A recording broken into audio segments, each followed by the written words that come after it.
আমরা এমন এক যুগে বাস করছি যেখানে আমাদের কাছে সব আছে, কিন্তু আমরা কিছুই অনুভব করতে পারছি না।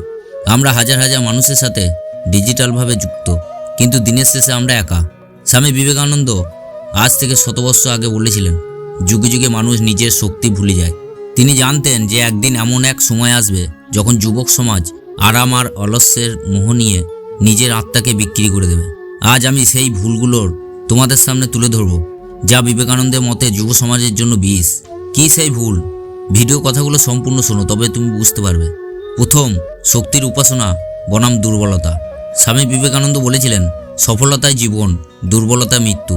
যা তোমাকে শারীরিকভাবে, মানসিকভাবে বা আধ্যাত্মিকভাবে দুর্বল করে তা বিষের মতো বর্জন করো। স্বামীজি বলেছিলেন, গীতাপাঠ অপেক্ষায় ফুটবল খেলিলে তোমার ঈশ্বরের অধিকতর সমীপন্ত হবে। এর মানে এই নয় যে তিনি ধর্মবিরোধী ছিলেন। তিনি বলতে চেয়েছিলেন, দুর্বল শরীরে ভগবানকে পাওয়া যায় না। আজ আমাদের যুব সমাজ সামান্য মানসিক চাপে ভেঙে পড়ে, বেকআপ হলে জীবন শেষ মনে করে।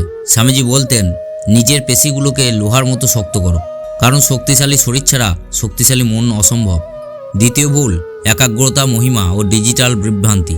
এখানে স্বামীজি বলেছিলেন, একটি আদর্শ গ্রহণ করো, সেই আদর্শটিকে তোমার জীবন বানিয়ে ফেলো। সেটি চিন্তা করো, সেটি স্বপ্ন দেখো, সেই আদর্শটিকে তোমার মস্তিষ্কে, পেশিতে, স্নায়ুতে স্থান দাও। আজকের যুগে আমরা ডিস্ট্রাকটিভ জেনারেশন। আমাদের মনোযোগের সময়সীমা মাত্র 8 সেকেন্ড। আমরা পড়ার সময় ফোন দেখি, আর ফোনে রিলস দেখার সময় চিন্তা করি কেরিয়ারে। স্বামীজি বলতেন, মনের শক্তি হলো বিচ্ছুরিত আলোর মতো। যখন একে লেন্স দিয়ে এক বিন্দুতে আনা হয়, তখন তারা আগুন জ্বালাতে পারে। যদি তুমি জীবনে সফল হতে চাও, তবে তোমাকে ডিজিটাল ডিস্ক করতে হবে।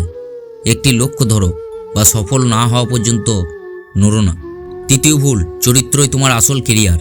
স্বামীজি বলতেন, টাকা আসে এবং যায়, নাম আসে এবং যায়, কিন্তু চরিত্র চিরকাল থাকে। আজকের সমাজে আমরা কাকে স্মার্ট বলি? যে চতুর, যে সহজে অন্যকে ঠকাতে পারে। কিন্তু বিবেকানন্দ বলতেন, সেই শিক্ষাই প্রকৃত শিক্ষা, যা মানুষের চরিত্র গঠন করে। আজ বাজারে মেধার অভাব নাই, অভাব আছে সততার। তোমার কত বড় ডিগ্রি আছে সেটা বড় কথা নয়। বিপদের সময় তুমি অন্যায়ের সামনে মাথা নত করো কিনা, সেটাই তোমার পরিচয়। চরিত্রহীন মেধা হলো সেই সাপের মতো, যার মাথায় মণি আছে কিন্তু সে বিষাক্ত। চতুর্থ ভুল, অনুকরণ বনাম আত্মপরিচয়। এখানে স্বামীজি বলেছিলেন, অনুকরণ করাই অবনতি। পরমুখপেক্ষী হয়েও না। তুমি অমৃতের সন্তান, অন্যের ছায়া নয়। আমরা আজ পেছনে যা দেখি তাই অনুকরণ করি, ভাষা থেকে শুরু করে লাইফস্টাইল। স্বামীজি বলেছিলেন, অনুকরণ মানে আধ্যাত্মিক মৃত্যু। তুমি যদি অন্য কারোর মতো হতে চাও, তবে তুমি তোমার নিজের সম্ভাবনাকে হত্যা করছো। তোমার ভেতরেও সেই একই অনন্ত শক্তি আছে, যা বুদ্ধ বা যিশুর মধ্যে ছিল। নিজের ইচ্ছা ও নিজের শিকায়তকে আবিষ্কার করো। ভারতবর্ষকে বিশ্বগুরু হতে হলে যুবকদের আগে নিজের ঐতিহ্যকে বিশ্বাস করতে হবে। পঞ্চম ভুল, ভয়কে জয় করার অগ্নিমন্ত্র। এখানেও স্বামীজি বলেছিলেন, ভয়ই অধঃপতনের প্রধান কারণ। নির্ভীক হও, জমকেও ভয় পেও না।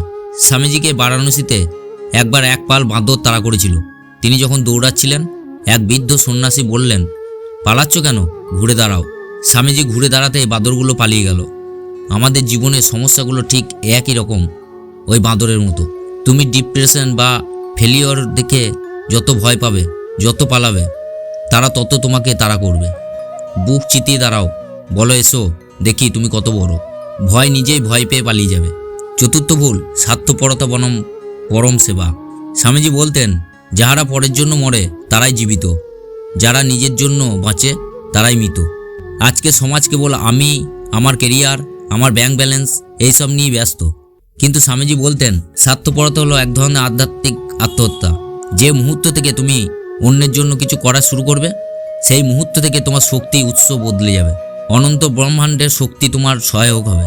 অনন্ত একজন মানুষের মুখে হাসি ফোটাও, তবেই তোমার জন্ম সার্থক হবে।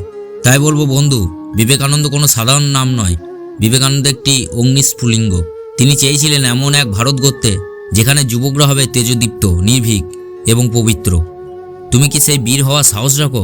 তোমার ভেতরে সেই অবিনাশী আত্মাকে জাগিয়ে তোলো। আজই সমস্ত অলস্য আর অজুহাতকে ছুঁড়ে ফেলে দাও। তুমি বীর, তুমি অমৃতের সন্তান। ওঠো, জাগো এবং লক্ষ্যে না পৌঁছানো পর্যন্ত থেমো না।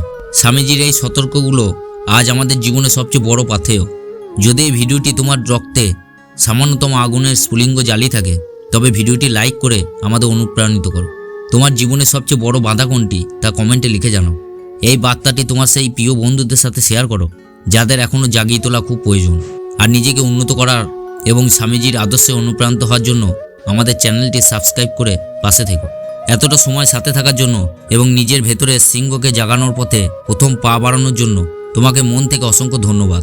তুমি বীর, তুমি নির্ভীক।